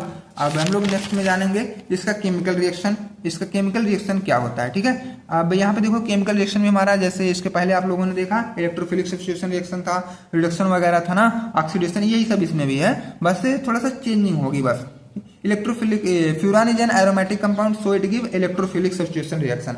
ये हमारे एरोमेटिक कंपाउंड होते हैं, इसीलिए ये इलेक्ट्रोफिलिक सब्स्टिट्यूशन रिएक्शन देते हैं। जितने भी आपके एरोमेटिक कंपाउंड रहेंगे सब इलेक्ट्रोफिलिक सब्स्टिट्यूशन रिएक्शन देंगे, इतना आप लोग अपने माइंड में सेट करिए। उसके बाद इलेक्ट्रोफिलिक सब्स्टिट्यूशन रिएक्शन हम लोग जानेंगे ये होता क्या है। In acidic condition, acidic condition में क्या होगा, furan get polymerise so its reaction are carried out under mild reagent या condition occur at alpha or, मतलब अल्फा या 2 वाले पोजीशन पे, ठीक है। अब यहाँ पे देखो क्या करना है, nitration. In this reaction furan is treated with mixture of acetic anhydride and nitric acid to give 2 nitrofuran. अब ये जो रिएक्शन आपको दिख रहा है, फ्यूरान को हम लोग ये ट्रीट करेंगे mixture of acetic anhydride and nitric acid, ठीक है, नाइट्रिक एसिड और एसिटिक एनहाइड्राइड के प्रेजेंस में, तब जाके हमको 2 नाइट्रोफ्यूरान मिलेगा, ठीक है, 2 नाइट्रोफ्यूरान तब जाके हमको फाइनली मिलेगा। ये इनका पहला नाइट्रेशन वाला हो गया। नाइट्रेशन मतलब NO2 आप लोग ऐड करिएगा, तभी जाके फाइनली आपका नाइट्रेशन कंप्लीट होगा। अब इसके बाद सल्फोनेशन क्या है, सल्फोनेशन में SO2 या SO3 वगैरह कुछ भी हम ऐड कर देते हैं, पहले रिएक्शन देखिएगा। In this reaction furan is treated with pyridine, furan को पायरिडीन के साथ ट्रीट करेंगे। SO3 complex to give 2 furan sulfonic acid, उसके बाद SO3 का कॉम्प्लेक्स मिलेगा, तब कहीं जाके हमारा 2 फ्यूरान सल्फोनिक एसिड देखने को मिलेगा। ये है फ्यूरान, उसके बाद SO3 का कॉम्प्लेक्स पेरिडीन के प्रेजेंस में, और तब जाके हमारा फ्यूरान 2 सल्फोनिक एसिड इधर बन रहा है। ब्रोमिनेशन में क्या है, Br को ऐड कर देना है, बस हो गया। थोड़ा थोड़ा आपको चेंजिंग करना है, अगर नाइट्रेशन पूछे NO2, सल्फोनेशन पूछे SO3 और ब्रोमिनेशन तो Br, ठीक है। तो ये सब आप थोड़ा थोड़ा ऐड करेंगे तो ज्यादातर रिएक्शन आप लोग लिख पाएंगे। थोड़ा सा कॉमन सेंस लगाइएगा। इधर फ्यूरान है, Br2 के प्रेजेंस में आपका 2 ब्रोमोफ्यूरान तुरंत बन के रेडी हो गया, तो इसका भी रिएक्शन कंप्लीट हो गया। अब हम लोग रिडक्शन देख लेते हैं, ठीक है, रिडक्शन कैसे किया गया है इसको भी हम लोग जान लेते हैं। इसमें रिडक्शन मतलब होता है हाइड्रोजनेशन। अब यहाँ पे फ्यूरान का H2 के साथ हम लोग ऐड कर रहे हैं ना, तो टेट्राहाइड्रोफ्यूरान, मतलब जिसको हम लोग क्या बोलते हैं, THF, furan on catalytic hydrogenation ills THF। जब इसका कैटालाइटिक हाइड्रोजनेशन किया गया ना, तब जाके आपको THF मिला, मतलब टेट्राहाइड्रोफ्यूरान। अब ऑक्सीडेशन रिएक्शन इसमें क्या है, on oxidation furan give succinaldehyde formation of 1,4 peroxide, ठीक है। यहाँ पे जो भी लिखा गया है, अब देखो यही फ्यूरान है, ऑक्सीजन इसमें ऐड किया गया तो 1,4 पेरोक्साइड बना, उसके बाद फिर ऑक्सीजन ऐड किया गया तो सक्सिनल्डिहाइड बना। तो कुछ ये जो स्ट्रक्चर आपको दिख रहा है ना, अपने रफ पे 3-4 बार इसको आप प्रैक्टिस कर लीजिएगा, आसान तरीके से आपके माइंड में ये सेट हो जाएगा। अब इसके बाद इसका मेडिसिनल यूज हम लोग देख लेते हैं। फ्यूरान का मेडिसिनल यूज क्या होता है। सबसे पहले जो इसका यूज है, use as anti hypertensive, anti hypertensive में इसका यूज किया जाएगा।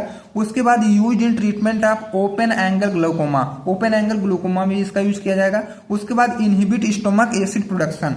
अब देखो जैसे हमारे हमारे स्टोमक में एसिड का प्रोडक्शन जब ज्यादा होने लगता है, उसको इनहिबिट करने के लिए फ्यूरान कहीं कहीं या फ्यूरान का डेरिवेटिव यूज किया जाता है। एंटी अल्सर एजेंट भी इसको यूज किया जाता है, और कभी कभी इसको एंटीबायोटिक के टाइप से भी यूज किया जाता है। तो ये हमारा फ्यूरान का एंड होता है। अब हमारे नेक्स्ट क्वेश्चन की स्टार्टिंग होती है। नेक्स्ट क्वेश्चन जो हमारा आता है क्वेश्चन नंबर 3। अब तक के हमारे 2 लॉन्ग क्वेश्चन कवर हो गए, जिसमें सबका 2, 7, 10 भी क्लियर हुआ।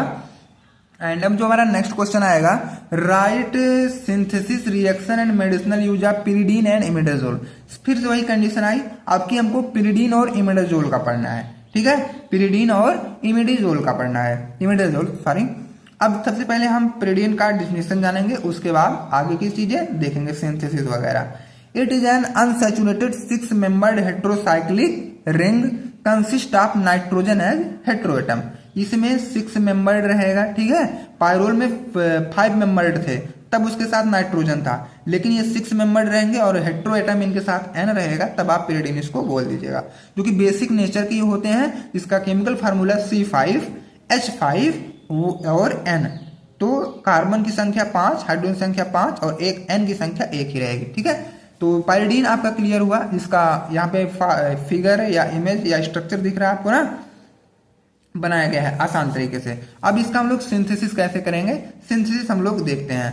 पहला तो है इसका जो सिंथेसिस है, फ्रॉम एसिटल्डिहाइड, एसिटल्डिहाइड से pyridine is synthesized by reacting acetaldehyde with formaldehyde and ammonia.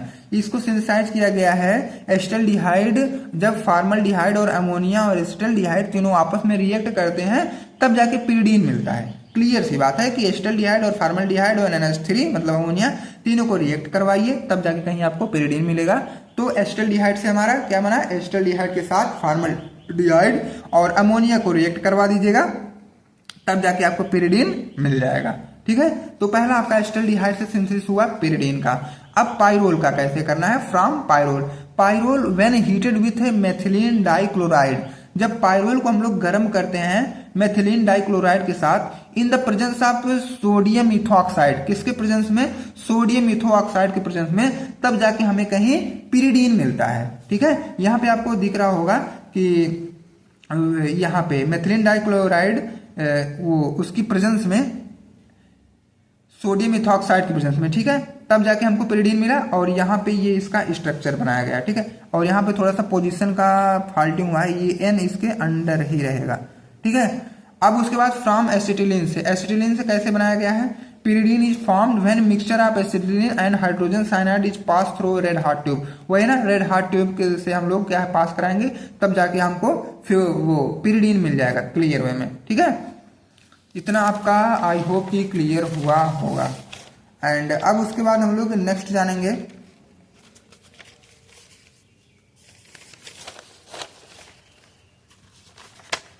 Next हमारा है chemical reaction of pyridine। pyridine का केमिकल रिएक्शन क्या होता है, सिंथेसिस सबका क्लियर हुआ।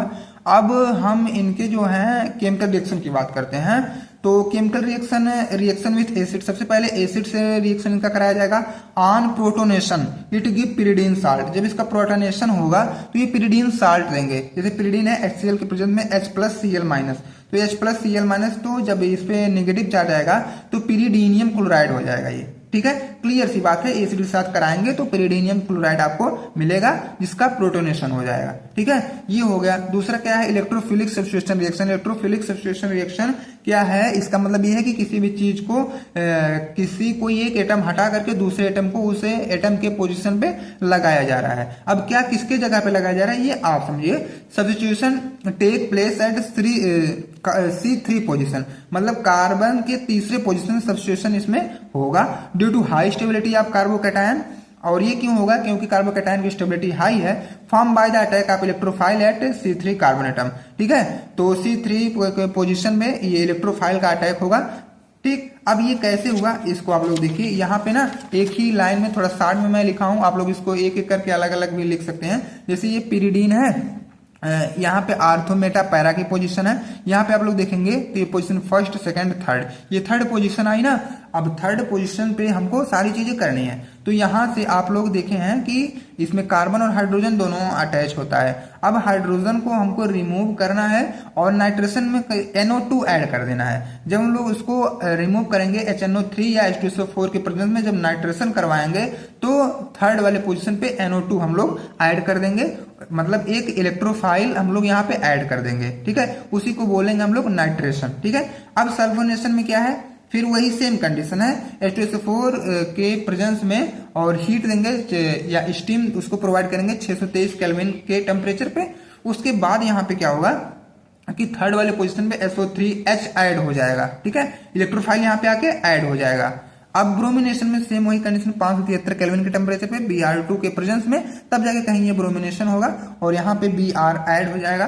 और इसी तीसरे ही पोजीशन पे, ठीक है। तो यहाँ ये बहुत छोटा सा है, बाकी आप लोग नाइट्रेशन, सल्फोनेशन, ब्रोमिनेशन अलग अलग करके भी लिख सकते हैं, कोई इशू नहीं। थोड़ा सा पेज आपका भरेगा और एग्जामिनर के निगाहों में अच्छे से क्वेश्चन आप अटेम्प्ट किए रहेंगे, ठीक है। आपका हो गया इलेक्ट्रोफिलिक सब्स्टिट्यूशन रिएक्शन, ये क्लियर हुआ। अब ऑक्सीडेशन हम लोग कैसे करते हैं, add of oxygen sorry friends, pyridine is oxidized by hydrogen peroxide to form pyridine N oxide, ठीक है। pyridine क्या है, हाइड्रोजन पेरोक्साइड दोनों जब आपस में रिएक्ट कर रहे हैं, ठीक है, किसकी प्रेजेंस में, CH3COH के प्रेजेंस में 70 डिग्री सेंटीग्रेड के टेम्परेचर पे, तब जाके कहीं pyridine एन ऑक्साइड आपको मिल रहा है, मतलब ऑक्सीजन ऐड हो रहा है। बस यही आपको इसमें दिखा देना है, ठीक है। तो केमिकल रिएक्शन भी आपका आई होप कि क्लियर हुआ होगा।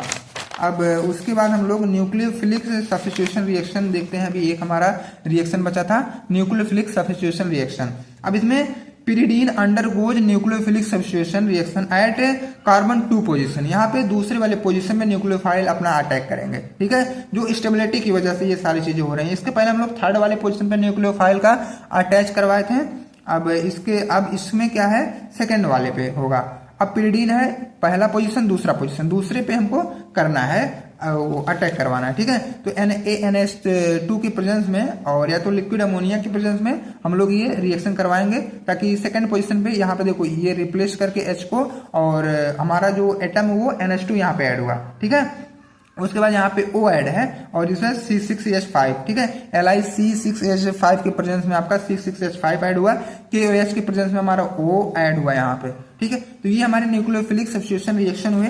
अब इसके बाद इनके मेडिसिनल यूज भी हम लोग देख लेते हैं, जो इसका मेडिसिनल यूज होता है।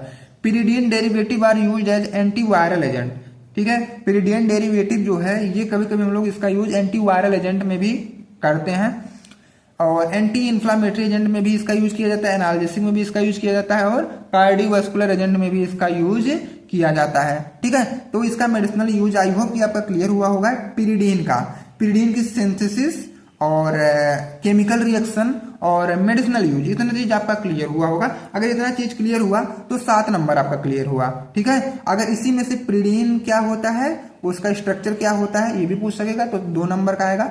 अगर pyridine और इमिडाजोल दोनों साथ पूछा तो 10 नंबर कंफर्म है।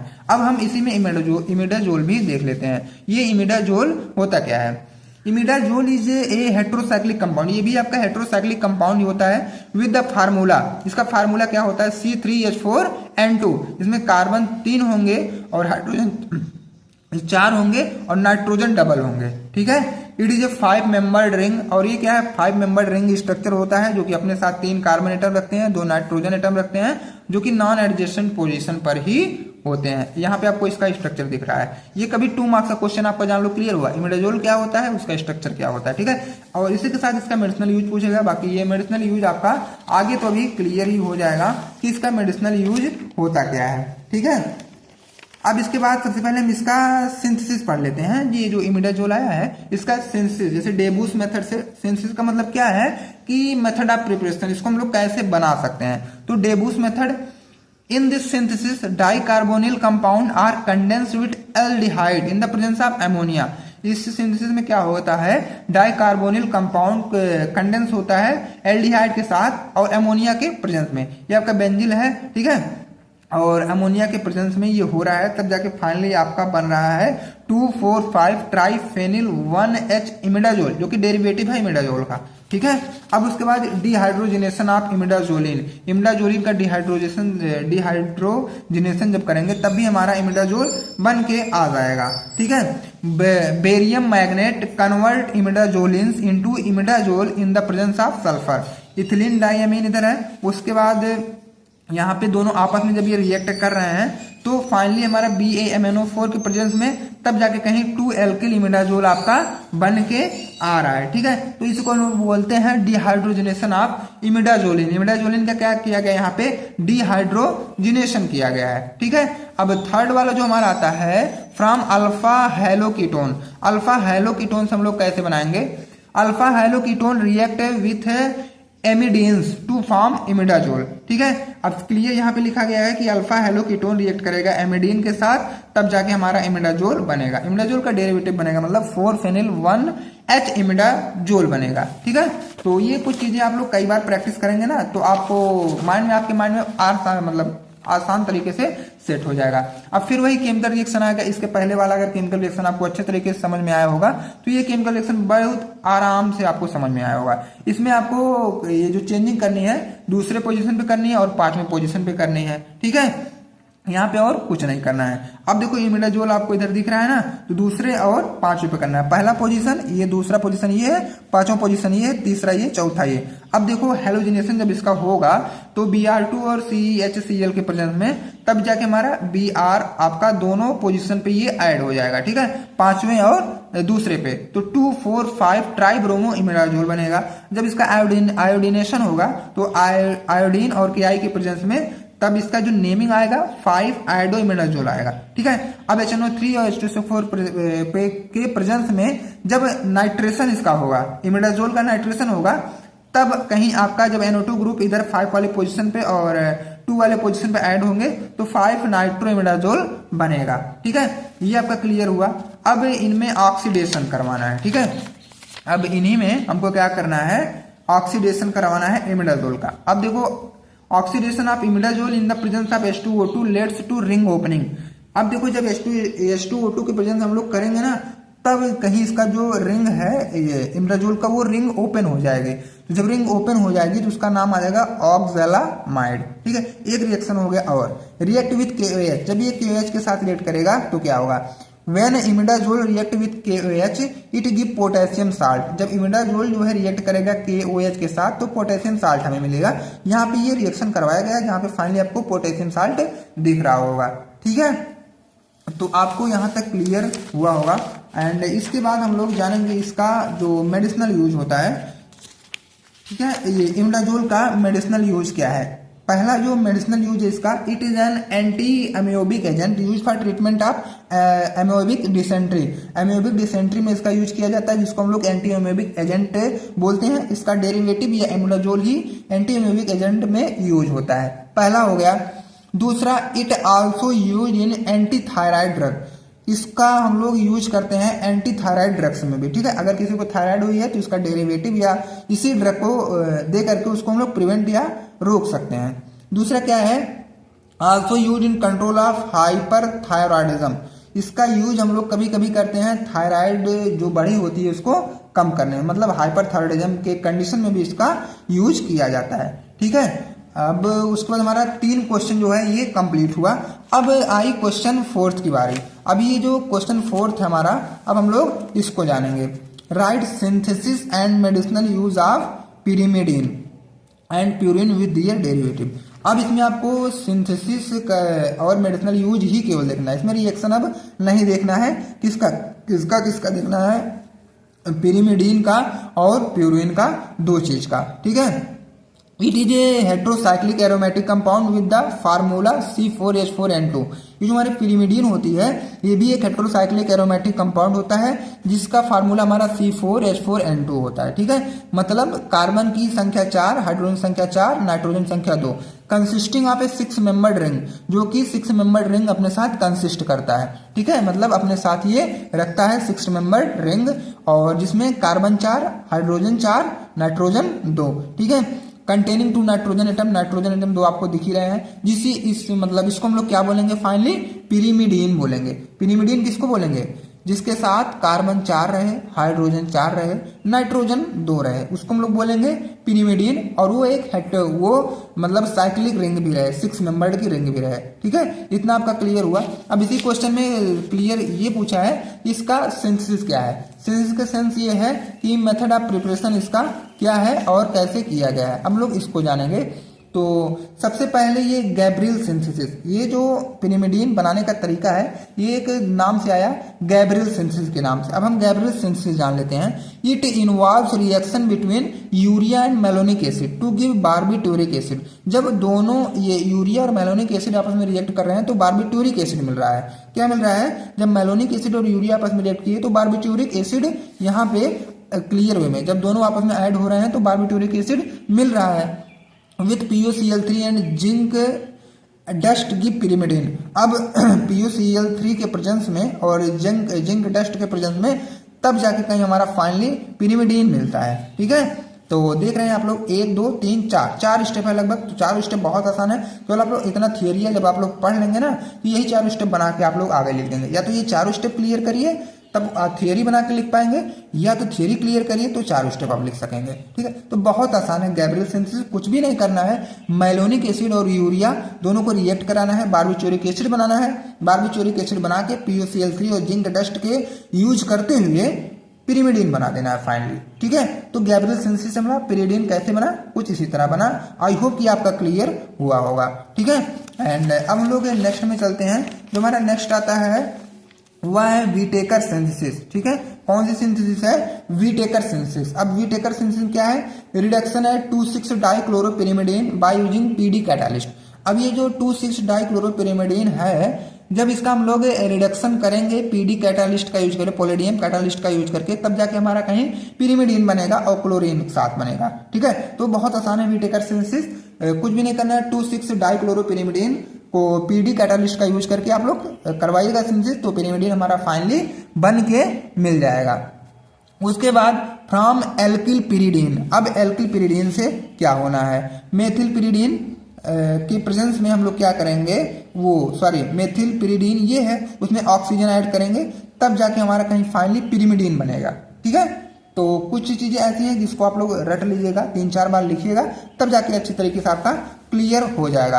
अब इसमें मेडिसिनल यूज इसका क्या है, जैसे हम इसके पहले जो भी पढ़ते आ रहे हैं, इसका अब पिरिडीन का जो भी बना रहे हैं पिरिमिडीन, अब इसका मेडिसिनल यूज क्या है। ठीक है, सबसे पहला जो यूज है वो है used as an anti ulcer agent. Anti ulcer agent के ये टाइप से हम इसका यूज करते हैं। दूसरा एंटी बैक्टीरियल एजेंट। ठीक है, और तीसरा यूज है सीडेटिव एंड हिप्नोटिक। सीडेटिव और हिप्नोटिक में भी इसका यूज किया जाता है। तो पिरिमिडीन आई होप सभी का क्लियर हुआ होगा। अगर कोई भी डाउट किसी का रहता है तो प्लीज कमेंट सेक्शन आप सभी के लिए ओपन किया गया है, आप लोग कमेंट करके हमसे पूछ सकते हैं। ठीक है, अब प्यूरिन्स की बात करने हम लोग जा रहे हैं। जितना इंपॉर्टेंट आपका पिरिमिडीन था, कहीं उससे भी ज्यादा या उतना ही इंपॉर्टेंट आपका प्यूरिन भी है। तो थोड़ा सा आप ये जो है आप लोग अच्छे माइंड से, कंसंट्रेट माइंड से पढ़िए, क्योंकि आपका एग्जाम बिल्कुल करीब आ चुका है। ठीक है, तो 1-2 दिन अगर आप मेहनत करके अच्छे मार्क्स ला सकते हैं तो यार 1-2 दिन अपनी पढ़ाई को देने में क्या ही जाता है। ठीक है, अब purines, these are a class of heterocyclic aromatic compounds with the formula C5H4N4। ये भी एक हेटेरोसाइक्लिक एरोमेटिक कंपाउंड की क्लास का ही एटम है, कंपाउंड है, जिसका फार्मूला होता है C5H5N4, जिसमें कार्बन संख्या 5, हाइड्रोजन संख्या 4, नाइट्रोजन संख्या 4 होती है। Consisting of a fused ring system containing a pyrimidine ring and an imidazole ring. Pyrimidine ring और इमिडाजोल रिंग दोनों जब आपस में फ्यूड करते हैं तब फाइनली हमारा प्यूरिन बनता है, जिसमें कार्बन 5 आ जाते हैं, हाइड्रोजन 4 आ जाते हैं और नाइट्रोजन 4 आ जाते हैं, जिसका यहाँ पे स्ट्रक्चर दिया गया है। 2 मार्क्स में क्वेश्चन पूछा जाता है, प्यूरिन का स्ट्रक्चर बताइए, उसका डिफिनेशन लिखिए, उसका मेडिसिनल यूज लिखिए। ये सारी चीजें अभी इसी में क्लियर होंगे, और यहाँ पे डिफिनेशन और स्ट्रक्चर तो आपका क्लियर हो ही गया है। ठीक है, एंड अब हम इसका सिंथेसिस जानते हैं, इसका सिंथेसिस क्या है, उसके बाद मेडिसिनल यूज भी हम लोग जान लेंगे। बहुत ही आसान तरीका है सब, और आराम से आप लोग कंसंट्रेट माइंड से केवल वीडियो को देखते रहिए बस। ठीक है, अब फिशर मेथड से जो सिंथेसिस है, मतलब हम लोग जो प्यूरिन्स को बनाएंगे सबसे पहले फिशर मेथड से बनाएंगे। अब ये फिशर मेथड क्या होता है ये जानिए। It involves conversion of uric acid into 2,6,8 trichloropurin by reaction with PuCl3. Excess of chlorine atom are removed by reduction with Hi to form purine. अब देखो यहाँ पे क्या करना है कि यूरिक एसिड का रिएक्ट करवाना है PuCl3 के साथ। ठीक है, जब रिएक्शन कराएंगे तो जो एक्सेस क्लोरीन बचा है उसको हमको रिमूव करना है, और रिमूव करेंगे Hi का जब रिडक्शन होगा। ठीक है, Hi के प्रेजेंस में जब रिडक्शन होगा तो एक्सेस वाला जो रिमूव हो जाएगा, तब फाइनली हमारा प्यूरिन बन के आ जाएगा। तो फाइनली प्यूरिन हमको बनाना था, सिंथेसिस का मतलब मेथड ऑफ प्रिपरेशन ही था, और फिशर मेथड से हमारा यूरिक एसिड की हेल्प से, PuCl3 की हेल्प से हमारा प्यूरिन बन के आया, और एक्सेस जो क्लोरीन था, क्लोरीन एटम था, उसको हम लोग Hi के हेल्प से रिमूव भी कर लिए, तब जाके फाइनली हमारा प्यूरिन बन के मिला है। ठीक है, ये हो गए। उसके बाद सेकंड जो हमारा आता है वह है ट्रेबल्स मेथड। ये ट्रेबल्स मेथड क्या होते हैं? Heating of 4,5 di amino pyrimidines with formic acid to give purine. अब यहाँ पे क्या करना है, जब 4,5 डाई एमिनो पिरिमिडिन्स जो है जब उसको फॉर्मिक एसिड के साथ हीट करेंगे तब जाके कहीं प्यूरिन से मिलेगा। बहुत ही आसान है। 4,5 डाई एमिनो पिरिमिडिन्स याद करिए और उसके साथ फार्मिक एसिड ऐड करिए, दोनों को गर्म कर दीजिए, तब जाके हमारा फाइनली प्यूरिन बन के आ जाएगा और कुछ नहीं करना है। ठीक है। उसके बाद फार्मामाइड से कैसे बनाएंगे? फ्रॉम फार्मामाइड। अब फार्मामाइड से क्या करना है, यहाँ पे क्लियर लिखा गया ना। अब 100 से 200 डिग्री सेंटीग्रेड पे इसी को क्या करना है, आप लोग को हीट कर देना है, प्यूरिन से मिल जाएगा। बस कुछ नहीं करना, केवल हीट कर देना है। ठीक है, एक लाइन की रिएक्शन है। यहां तक आपका क्लियर हुआ। अब इसके मेडिसिनल यूज हम लोग जान लेते हैं। किसके जानेंगे? प्यूरिन्स के मेडिसिनल यूज जानेंगे। प्यूरिन्स के स्टिमुलेंट एंड वैसोडाइलेटर। पहला क्या है? स्टिमुलेंट और वैसोडाइलेटर। दूसरा क्या है? Anti cancer. क्या है दूसरा? Anti cancer. ध्यान रखिएगा, पहला स्टिमुलेंट एंड वैसोडाइलेटर किसका यूज है? प्यूरिन्स का। दूसरा एंटी कैंसर का है। ओके, और आई होप कि आपका यहां तक क्लियर हुआ।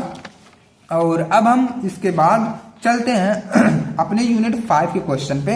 यूनिट 5 का क्वेश्चन अब हमारा स्टार्ट होता है यहीं से। जो हमारा यूनिट 5 का क्वेश्चन है वह है question number 6। Right detail about metal hydride reduction, मतलब NaBH4 एंड LiAlH4। ठीक है, और बैकमैन्स रीअरेंजमेंट। आप यहां जानिए कि 3 रिएक्शन आपको पढ़ना है। मेटल हाइड्राइड रिएक्शन मतलब NaBH4 और LiAlH दोनों को पढ़ना है, बैकमैन रीअरेंजमेंट भी पढ़ना है। तो सबसे पहले हम लोग मेटल हाइड्राइड रिडक्शन पढ़ेंगे NaBH4 के साथ का। ठीक है, तो यहाँ पे एल्डिहाइड ये है, NaBH4 और HCl के प्रेजेंस में प्राइमरी अल्कोहल बनाएंगे, NaCl और BH3 भी वहां पे ऐड रहेंगे। अब मेन जो मुद्दा आता है, मेन मोटिव समझने का आता है इसका मैकेनिज्म। यहाँ पे मैं थोड़ा सा शार्ट में लिखा हूँ, तो आप लोग शार्ट में थोड़ा सा समझ जाएगा। और शार्ट में इसलिए लिखा हूँ क्योंकि टॉपिक बहुत लेंदी हो रही थी ना, इसलिए मैं यहाँ पे शार्ट में लिखा हूँ। अब यहाँ पे मैकेनिज्म जो है, इट इन्वॉल्व्स 2 स्टेप मैकेनिज्म। थोड़ा सा कंसंट्रेट माइंड समझिएगा, तो आप इतना समझेंगे ना तो 2 पेज जरूर लिख के आएंगे। तो थोड़ा समझिए, लिखिए ज्यादा, तब देखिए क्या मजा है पढ़ाई में। It involves 2 step mechanism. सबसे पहले तो क्लियर करिए कि ये जो मेटल हाइड्राइड रिडक्शन NaBH4 के साथ ये जो मैकेनिज्म है ये कितने स्टेप में होता है। तो क्लियर वे में आप लोग लिखिएगा कि 2 स्टेप का ये मैकेनिज्म है, स्टेप फर्स्ट और स्टेप सेकंड। अब स्टेप फर्स्ट में क्या किया गया, सेकंड में क्या किया गया, ये एग्जांपल के साथ मैं आपका क्लियर करूंगा। स्टेप फर्स्ट जो आपका आता है, न्यूक्लियोफिलिक अटैक बाय हाइड्राइड। ठीक है, न्यूक्लियोफिलिक अटैक किया गया किसके द्वारा? हाइड्राइड के द्वारा। इधर हाइड्राइड आयन है जो कि अटैक करेगा कार्बन पे, और कार्बन फिर क्या है, ये ऑक्सीजन पे चला जाएगा, उसके बाद यहाँ पे नेगेटिव चार्ज दे देगा। ठीक है, उसके बाद क्या हुआ, सोडियम के प्रेजेंस में यहाँ पे न्यूक्लियोफिलिक जो है यहाँ पे जब अटैक किया तो एल्कोक्साइड आयन बन गया। ठीक है, ये जो निगेटिव था इधर आ जाएंगे और ये जो पॉजिटिव था ये इधर आ जाएगा, तो ये क्या हुआ, एल्कोक्साइड आयन बन गया। ठीक है, इसको आप अपने रफ में 3-4 बार लिखिए। उसके बाद क्या करना है, स्टेप सेकंड में आइए, प्रोटोनेशन ऑफ एल्कोक्साइड आयन। अब इसी एल्कोक्साइड आयन का क्या हो रहा है, यहाँ पे प्रोटोनेशन हो रहा है। अब प्रोटॉन का है यहाँ पे, यहाँ का जो प्रोटॉन है जब इधर आएगा तो ये माइनस में कन्वर्ट होगा, और इधर का ये जो है पॉजिटिव ये आ जाएगा माइनस के पास। ठीक है, इधर का पॉजिटिव नेगेटिव, इधर का पॉजिटिव नेगेटिव, प्रोटोनेशन हुआ तो यहाँ पे क्या बना, क्लियर अल्कोहल बन गया हमारा। ठीक है, प्राइमरी अल्कोहल इधर हमारा बन के तैयार हो गया NaCl के साथ। अब एसिटाल्डिहाइड ये हुआ हमारा इधर वाला जो ये एग्जाम्पल है, और इथेनॉल हमारा मतलब प्राइमरी अल्कोहल नहीं, इथेनॉल बन के इधर NaCl और BH3 के साथ निकल गया। ये इसे स्टेप सेकंड की ओवरऑल देखा जाए ये इसके एग्जाम्पल थे। अब आपका क्लियर हुआ होगा मेटल हाइड्राइड रिडक्शन होते क्या है। अब NaBH4 के साथ तो क्लियर हुआ।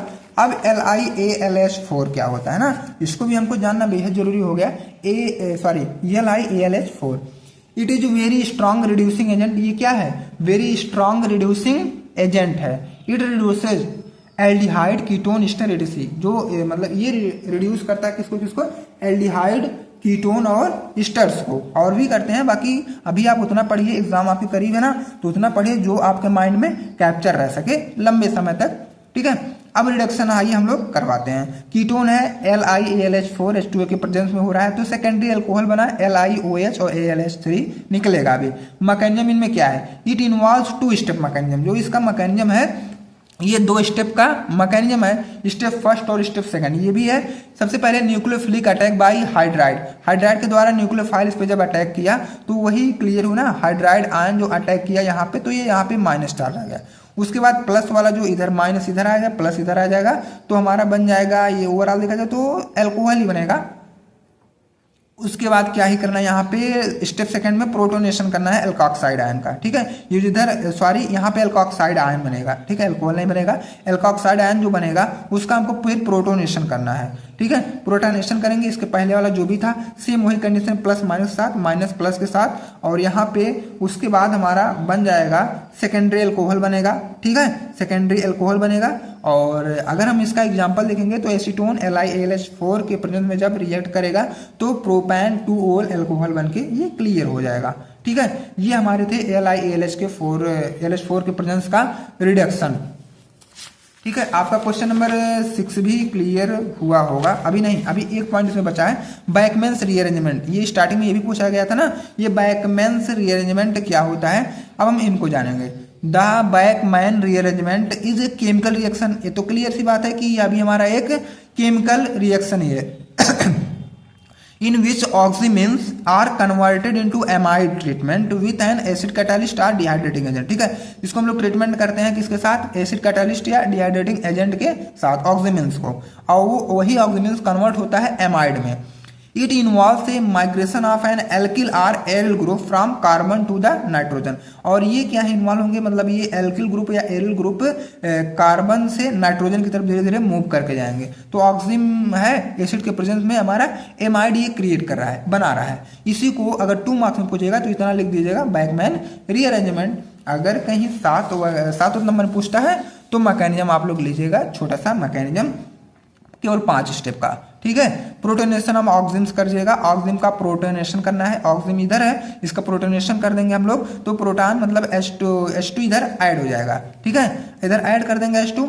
स्टेप सेकंड में क्या है, लॉस ऑफ वाटर, इधर H2O को माइनस कर देना है, लॉस ऑफ वाटर कर देना है। यहाँ पे H2 आपको दिख रहा है और इधर क्या है उसको हटा देना है, ठीक है, कुछ नहीं करना है। उसके बाद रीअरेंजमेंट, इसको हम लोग कैसे करेंगे, रीअरेंजमेंट का मतलब ये भी जो अभी इधर उधर है ना ये इसका, उसको हम लोग अच्छे तरीके से अरेंज कर लेंगे, बॉन्डिंग वगैरह देख लेंगे, CH3 को क्लियर वे में करेंगे, NC को साथ में करेंगे, ठीक है। रीअरेंजमेंट कर लिए। अब न्यूक्लियोफिलिक का अटैक कैसे हो रहा है उसको देखेंगे। इधर न्यूक्लियोफाइल का अटैक किया गया, H+ या OH- कुछ भी अटैक हो सकता है ना, इसको हम लोग यहाँ रखेंगे और यहाँ पे देख रहे हैं CH3 ऐड हुआ हमारा जब अटैक हुआ।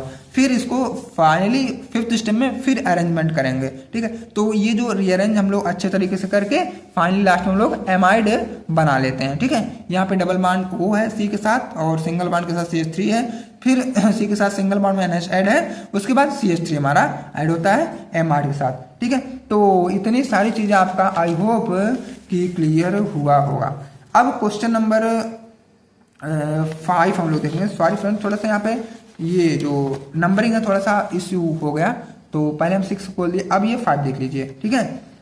तो नंबरिंग का थोड़ा इशू है, आप लोग उस पर ना जाइएगा, केवल क्वेश्चन देखिए कि कोई क्वेश्चन रिपीट ना हो पाए, ठीक है। Right note on Clemmensen reduction, उसके बाद सिस्टमेटिक रीअरेंजमेंट, ओपनर ऑक्सीडेशन। ये अपने आप में बहुत इंपॉर्टेंट है, ये तीनों रिएक्शन 7, 2 और 7 और 2 में ही पूछेंगे। अगर तीनों एक साथ पूछ लिए तो 10 मार्क्स शायद आ जाए, बाकी 2 मार्क्स में ही ये सब पूछे जाते हैं। तो अपनी तैयारी बेहतर करिए, एस फार्मा के साथ जुड़े हैं अगर तो, ठीक है। क्लेमेंसन रिडक्शन क्या है, it remove oxygen from aldehyde और ketone and turn them into alkanes. इसमें से हम लोग क्या करते हैं, ऑक्सीजन को रिमूव करेंगे एल्डिहाइड या कीटोन से, एल्डिहाइड और कीटोन से ऑक्सीजन को जब रिमूव करते हैं तब जाके वो एल्केन में कन्वर्ट हो जाता है। और रिएजेंट कौन कौन इसमें यूज किया जाता है, जिंक एमेलगम या कंसंट्रेट HCl, मतलब एसिडिक मीडियम इसको करने के लिए। अब ये क्लेमेंसन रिडक्शन होता क्या है, ये भी एक हमारा केमिकल रिएक्शन होता है, इन विच ए कार्बोनिल ग्रुप जैसे एल्डिहाइड और हमारा कीटोन, ठीक है, is converted into simple hydrocarbon. ये जो हमारे होते हैं कार्बोनिल ग्रुप ये कन्वर्ट होते हैं सिंपल हाइड्रोकार्बन में, और किसका यूज करके, जिंक एमेलगम और एसिड का यूज करके, ठीक है। ये कन्वर्ट हो जाएंगे सिंपल हाइड्रोकार्बन में। कौन कन्वर्ट होंगे, हमारे कार्बोनिल ग्रुप, उसी को बोलेंगे क्लेमेंसन रिडक्शन। कितना आसान है देखो, ठीक है। केवल आप लोग क्या करिएगा, थोड़ा सा सॉरी फ्रेंड्स, लेक्चर बहुत लंबे समय से चल रहा है तो थोड़ा सा गले में इशू आ रहा है, तो आप लोग तो समझ ही सकते हैं उतना, ठीक है। अब इसमें जो एग्जाम्पल है एसीटोन हो गया, और एसीटोन से हमारा कन्वर्ट हो रहा है प्रोपेन में। प्रोपेन में मैं एग्जाम्पल क्या दिया हूं कि एल्डिहाइड और कीटोन टर्न होगा एल्केन में, तो एसीटोन है ये, तो प्रोपेन में कन्वर्ट हो रहा है। ये हमारा क्लीमेंसन रिडक्शन है। ऑक्सीजन को रिमूव करके ही हमको प्रोपेन या एल्केन्स वगैरह ये सारी चीजें बना लेनी है, ठीक है। ये हमारा हो गया क्लीमेंसन रिडक्शन, बहुत ही इजी वे में मैं बता रहा हूं। अब स्किमिड रीअरेंजमेंट क्या है? Schmidt rearrangement is a reaction in which carboxylic acid, ketone or aldehyde react with hydrazoic acid. अब इसमें क्या है, कार्बोक्सिलिक एसिड, कीटोन या एल्डिहाइड रिएक्ट करेंगे हाइड्राजोइक एसिड के साथ, ठीक है, इन द प्रेजेंस ऑफ एसिड, और एसिड के प्रेजेंस में टू फॉर्म एमीन और एमाइड, और बनाएंगे क्या, एमीन या एमाइड बनाएंगे, और मॉलिक्यूल्स का रीअरेंजमेंट करते हुए एक ग्रुप शिफ्ट, मतलब कोई भी ग्रुप वहां पे शिफ्ट किया जाएगा, मतलब रीअरेंज किया जाएगा, and nitrogen gate introduce into the compound. जो भी ग्रुप शिफ्ट किया गया है और नाइट्रोजन शिफ्ट किया गया है उसको उसी कंपाउंड में इंट्रोड्यूस करवा दिया जाएगा, मतलब इंसर्ट करवा दिया जाएगा, ठीक है। यहां तक आपका क्लियर हुआ। अब ये कितने टाइप के होते हैं ये भी हम लोग क्लियर कर लेते हैं। कार्बोक्सिलिक एसिड मतलब प्राइमरी एमीन, जैसे RCOH मतलब RNH2, कार्बन इसमें कम किया गया। कीटोन मतलब एमाइड बनेगा, RCOR मतलब RCONHR। एल्डिहाइड नाइट्राइल क्या है, RCHO RCN हो गया, ठीक है, ये हो गए। अब हमारे ओपेनर ऑक्सीडेशन क्या होते हैं? Oppenauer oxidation is an reaction in which secondary alcohol are converted into ketone. Secondary alcohol यहाँ पे कन्वर्ट होगा कीटोन में using a mild oxidising system. किसका यूज करके? माइल्ड ऑक्सीडाइजिंग सिस्टम का यूज करके। जैसे ये अल्कोहल है तो ये कीटोन में तुरंत कन्वर्ट होगा, और यहाँ पे रिएजेंट यूज होंगे हमारे एल्युमिनियम एल्कोक्साइड, और कीटोन भी यूज हो सकता है, ठीक है। तो फ्रेंड्स यहाँ फिर एक मोटिवेटेड लाइन लिखी गई है, हार मत मानो अभी तो शुरुआत है, मेहनत का फल ही असली बात है। तो मेहनत का फल कब मिलेगा? आप लोग लगातार मेहनत करते रहिए, ठीक है, तभी जाके कहीं कुछ हासिल होने वाला है, अदरवाइज तो अब बिना मेहनत के कुछ भी नहीं होने वाला है। बस यही जानो आप लोग, ठीक है। अब देखो यहाँ पे फ्रेंड्स फिर मिस्टेक हो रहा है, फिर यहाँ पे क्वेश्चन नंबर 6 आ जा रहा है ना, तो मान लो वो इसके पहले क्वेश्चन 5 था, फिर वो अभी जो हम कवर किए हैं वो क्वेश्चन 6 था, अभी मान लो क्वेश्चन हमारा 7 आ गया। तो यहाँ पे कुछ इश्यूज था नंबरिंग में, बाकी क्वेश्चन तो आपके रिपीटेड नहीं है, बस इतना जानिए। लास्ट क्वेश्चन हमारा आता है, right in detail about metal hydride reduction. Metal hydride reduction पे आपको क्या करना है, डिटेल लिख देना है और कुछ भी नहीं करना है, ठीक है। अब आइए हम लोग मेटल हाइड्राइड रिएक्शन पे थोड़ा सा डिटेल जान लेते हैं। Metal hydride reduction is a reaction in which carbonyl compound मतलब एल्डिहाइड या ketone are converted into alcohol using metal hydride. Metal hydride के यूज करके कुछ कार्बोनिल कंपाउंड जिससे एल्डिहाइड और कीटोन हैं वो कन्वर्ट होते हैं आपके अल्कोहल में। जैसे कार्बोनिल ये है तो OH अल्कोहल में ये कन्वर्ट हुआ हाइड्रोजन का ऐड करते हुए, और कॉमन रिएजेंट इसमें हम लोग यूज करेंगे NaBH4 मतलब सोडियम बोरोहाइड्राइड थोड़ा सा, ठीक है, LiLH4 मतलब लिथियम एल्युमिनियम हाइड्राइड जो कि ज्यादा के लिए अगर करना है तो।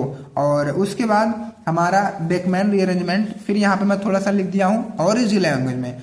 Beckmann rearrangement is reaction in which oximes मतलब oximes are converted to amide when treated with acid. जब एसिड के साथ ऑक्सिम को ट्रीट किया जाएगा तो एमाइड में कन्वर्ट होगा, उसी को बोलेंगे बेकमैन रीअरेंजमेंट। और ये ऑक्सिम क्या है, एमाइड ही है। Group shift and nitrogen stay, group को शिफ्ट किया जाएगा और नाइट्रोजन को स्टे किया जाएगा, ठीक है। ये थोड़ा और आसान लैंग्वेज में था, ठीक। तो यहाँ तक आपका सभी का क्लियर हुआ, और इसी वे में हमारा पार्ट 2 भी एंड हो गया, ठीक है। और इसी के साथ बेस्ट ऑफ लक, आपका एग्जाम बहुत अच्छा जाएगा।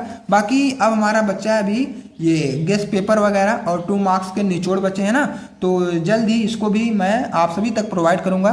तो वीडियो को लाइक और चैनल को सब्सक्राइब कर लें ताकि नेक्स्ट वीडियो का इन्फॉर्मेशन सबसे पहले आप तक पहुंचे, और गेस्ट पेपर और 2 मार्क्स के निचोड़ सबसे पहले आप तक पहुंचे। और यहाँ पे 2 मार्क्स वाले क्वेश्चन भी यहाँ पे रेडी किए गए हैं, बस तो आप तक इसको प्रोवाइड करना है। और ये प्रोवाइड तभी हो पाएगा जब आप चैनल को सब्सक्राइब कर लेंगे, वीडियो को लाइक कर लेंगे, ताकि इन्फॉर्मेशन और नोटिस सबसे पहले आप तक जाए। और व्हाट्सएप ग्रुप और टेलीग्राम ग्रुप दोनों को ज्वाइन करना ना भूलें, जिसका लिंक आपको इसी वीडियो को डिस्क्रिप्शन बॉक्स में ही दिया गया है।